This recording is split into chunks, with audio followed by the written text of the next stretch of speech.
I woke up that morning expecting a normal day. Nothing extraordinary, nothing explosive. I just wanted to drink my coffee in peace, look out of the window, maybe sort something out in the yard. But that peace lasted exactly 10 seconds. Because when I went into the kitchen and looked out of the window, I saw that thing. A bridge. Not a little footbridge, not a makeshift trail. A bridge. On my land. For a moment, I thought I was dreaming. I blinked a few times, took a deep breath. Maybe my vision was blurred. Maybe some idiot had thrown an entire structure there out of nowhere. But no, the bridge was real, solid, cutting through my backyard as if I had given up the land for a community project that nobody had told me about. I left the house without even finishing my coffee. Stepping hard, I went up to the damned building. It was big, sturdy wood, side railings, recessed lighting. Someone had spent time and money on it. But the worst thing was the most annoying detail of all. I hadn't authorized anything. I crouched down to take a closer look, and that's when I saw the sign attached to one of the pillars. Community Accessibility and Enhancement Project. HOA. My blood instantly boiled. The HOA. Of course it was the HOA, because who else in the universe would have the nerve to put a bridge across my land without even asking me? Who else but that damn homeowners association that thinks it has more power than the United States Constitution? Before I could explode with rage, I heard footsteps behind me. I turned around, and, of course, it was her. The woman who made my existence a test of patience. She came down the steps of her house with that air of superiority, her hair tied up in a tight bun, her lifeless beige blouse, and that satisfied smile of someone who thinks they've done something great. "Ah, I'm so glad you've seen it," she said excitedly, as if she were giving me a present. I raised my hands, gesturing to the bridge. "What the fuck is that?" She blinked, pretending to be surprised. "The community's new access bridge. Isn't it wonderful?" "Wonderful? No, wonderful would be my hand closing in her face. Can you explain to me?" I took a deep breath, trying to control my hatred. "What the hell this bridge is doing on my land?" She laughed. She laughed, as if I was asking her something stupid. "Well, we at the HOA decided that a new access for the residents was necessary. Now everyone can get to the recreation area without having to go around the block." I crossed my arms. "And at what point did anyone ask me for permission?" She waved her hand, playing down my concern as if I were a tantruming child. "Oh, you don't have to worry about that. It was all approved within HOA regulations." My brain froze. "HOA regulations?" She smiled even more, as if she were proud of herself. "You see, the association has the autonomy to make improvements to the community when necessary. And since your land is in a strategic location, we decided to use it for the greater good." My eye began to twitch. The audacity of this woman. The insanity of this woman. Not only had she built a bridge without permission, but she was still trying to justify it as if she had done me a favor. "So, just so you understand," I said, crossing my arms, "you and your HOA gang decided that my backyard was the perfect shortcut and put this crap here without talking to me first?" She shook her head as if I were being dramatic. "Don't worry, you won't even notice it's there." "Oh, I'll notice. I'll notice so much that this woman will never forget this mistake. I could call the police right now. I could call a lawyer and sue these people until they learn never to trespass on private property again. But looking at that bridge, I had a better idea.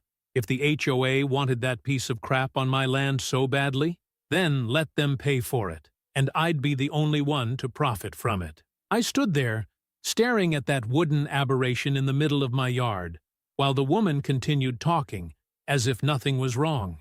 She explained the positive impact of the bridge, the advancement for the community, and how happy the residents would be with the new access. I couldn't hear anything else. My brain could only process the complete absurdity of the situation. A bridge, on my land, without my permission.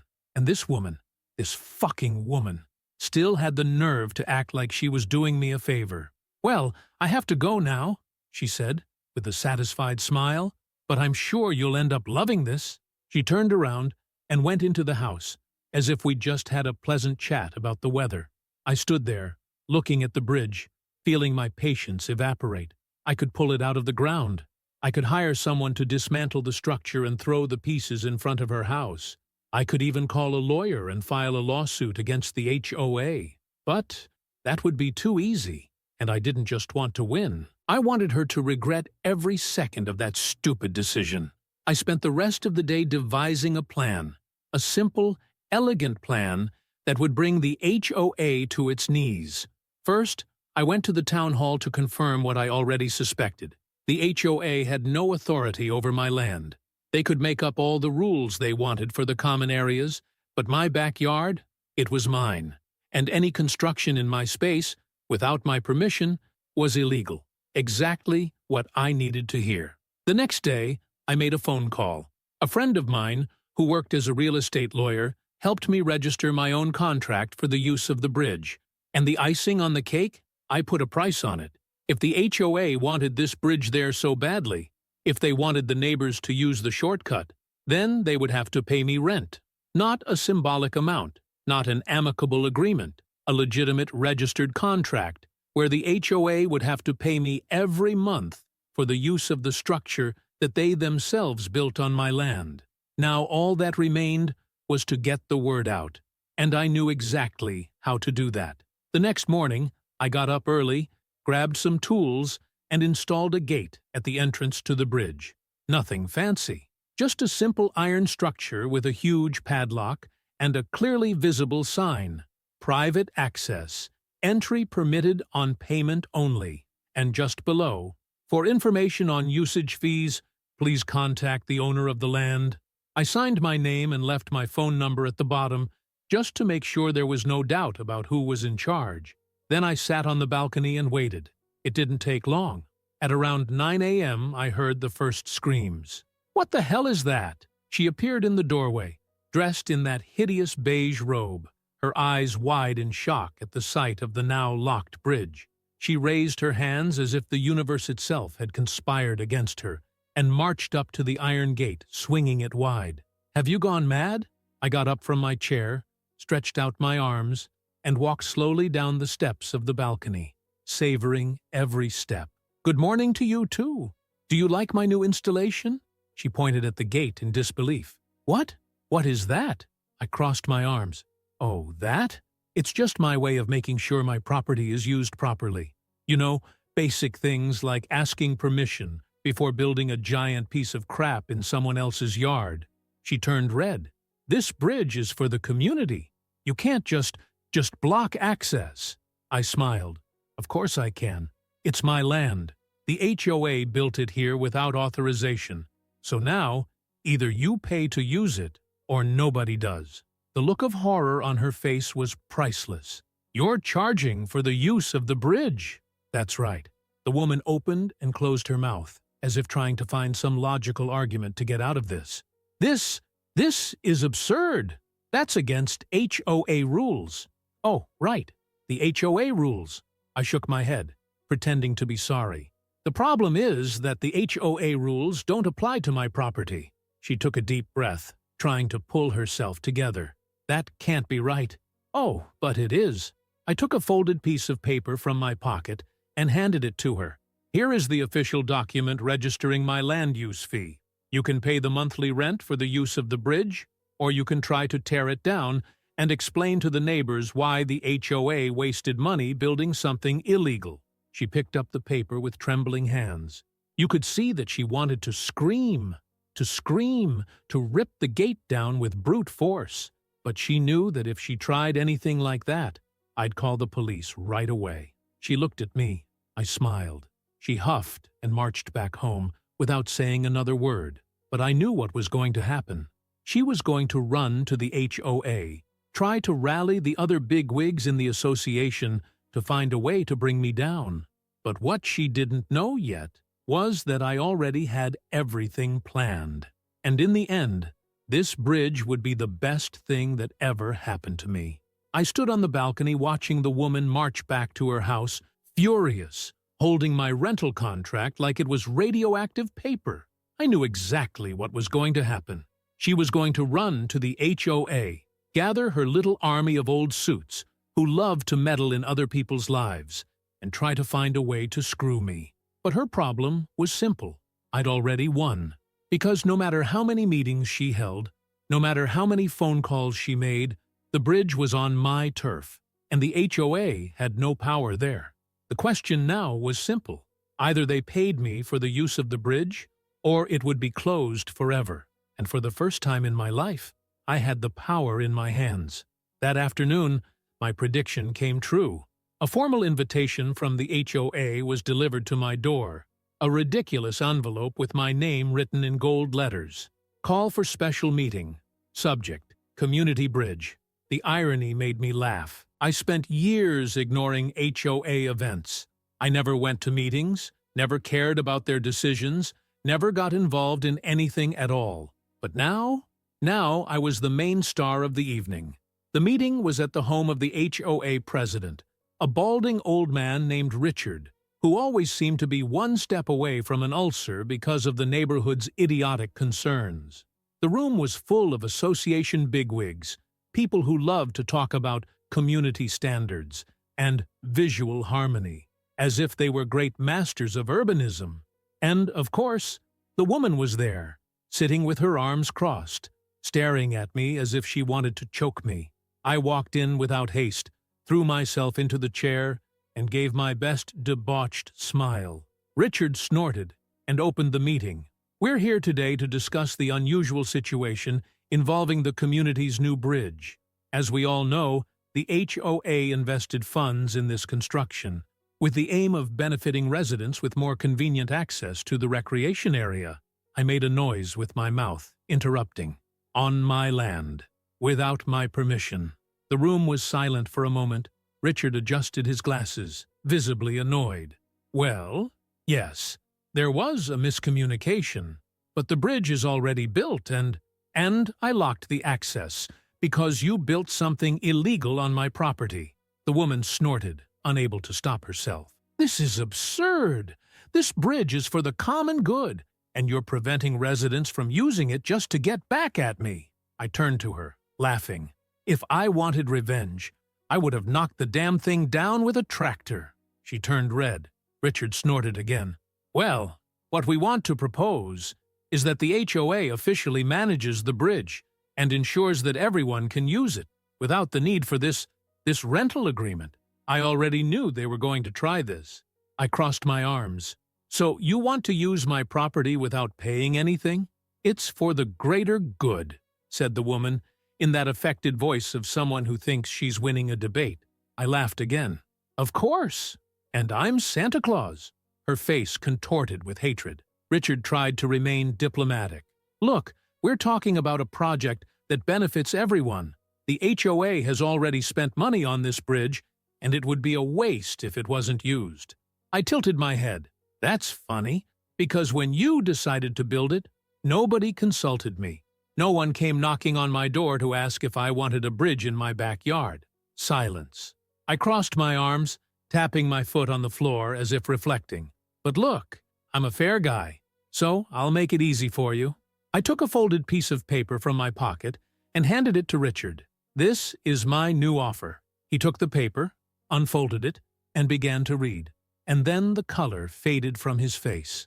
This is ridiculous, he exclaimed, his eyes widening. The woman tried to pull the paper out of his hand, but Richard held on. Let me see it, she demanded. And when she finally read the document, she let out a noise of indignation. You want the HOA to pay $10,000 a month for the use of the bridge? I smiled. Well, if you want the bridge working so badly, that's the price. The woman turned so red she looked like she was going to explode. This is extortion. I raised my hands in an innocent gesture. Extortion? No. Extortion would be if I had threatened to sue you for trespassing and demanded compensation for the damage to my land. But I didn't do that, did I? She opened and closed her mouth, speechless. Richard massaged his temple, looking like he was about to have a stroke. That's crazy. "It's crazy that you thought you could build something on my land for free," I retorted, getting up from my chair. "You have two options. Either you agree to pay the rent, or the bridge is locked forever, and you explain to the residents why you threw money away, building something useless." The silence in the room was deafening. Then Richard took a deep breath and muttered, "We're going to have to discuss this." I shrugged. "No problem. But remember, the amount increases by 5% every week that this bridge remains on my land without payment." The HOA members looked at each other, visibly desperate. I already knew what was going to happen. They were going to fight, try to find a legal loophole, maybe even call a lawyer. But at the end of the day, I had already won. Because the second that bridge was built on my land, I became the owner of one of the best businesses in town, and the HOA had no choice but to pay. The HOA resisted as long as it could. For days, Richard and the other bigwigs in the association tried to find a way to bring me down. First, they tried to convince me to give them access for free, pretending that it was a matter of common sense and community spirit. Then they tried to argue that the bridge was part of a bigger project, and that I was being an obstacle to the neighborhood's progress. But nothing worked. With every attempt at manipulation, every veiled threat, every speech about neighborhood harmony, I just laughed and reminded them of the obvious. The bridge was on my land, and if they wanted to use it, they would have to pay. Their desperation grew with each passing day. Residents began to complain, demanding answers as to why the HOA had built a useless bridge, which was now closed because of administrative problems. The whispers spread, and the association's credibility began to crumble. Until finally, one morning, I woke up to the sound of heavy footsteps on my balcony. I went to the door and found Richard holding a brown envelope as if it were a 50-kilogram weight. The man looked exhausted, pale, with deep circles under his eyes, as if he hadn't slept all week. He handed me the envelope without saying a word. I opened it and saw exactly what I expected. A contract signed by the HOA, agreeing to pay $10,000 a month for the use of the bridge. Richard wiped his sweaty forehead, took a deep breath, and muttered, as if each word were a blade cutting through his dignity. "You win." I smiled. I know. He didn't say another word. He just turned his back and walked away, defeated. The HOA was officially on its knees. The first transfer landed in my account a week later. $10,000, deposited religiously. And from then on, every month, without fail, I would see that money coming in, as a perfect reminder that I had won this battle without having to lift a finger. But what really surprised me was the reaction of the neighbors. Instead of siding with me or the HOA, most simply accepted the new reality. The neighborhood got used to the bridge and, to my surprise, they started to like it. The whispers about the scandal diminished over time. The HOA, humiliated, never touched the subject again. But the woman, she didn't get over it. First, she tried to convince the other HOA members to break the contract, demolish the bridge, and end the agreement. But no one wanted to take the blame for the mistake, or admit that they'd wasted money on something they now couldn't even use without paying for. So she simply started ignoring me. She didn't look in my direction. She didn't talk to me. She crossed the street if she saw me coming. If she could, she would have erased me from existence. But I knew that the real blow would come later. That's when one day, as I went out to get the newspaper, I noticed something different in front of her house. A sign, for sale. I looked twice to make sure. But yes, it was real. She was selling her house. My curiosity was piqued.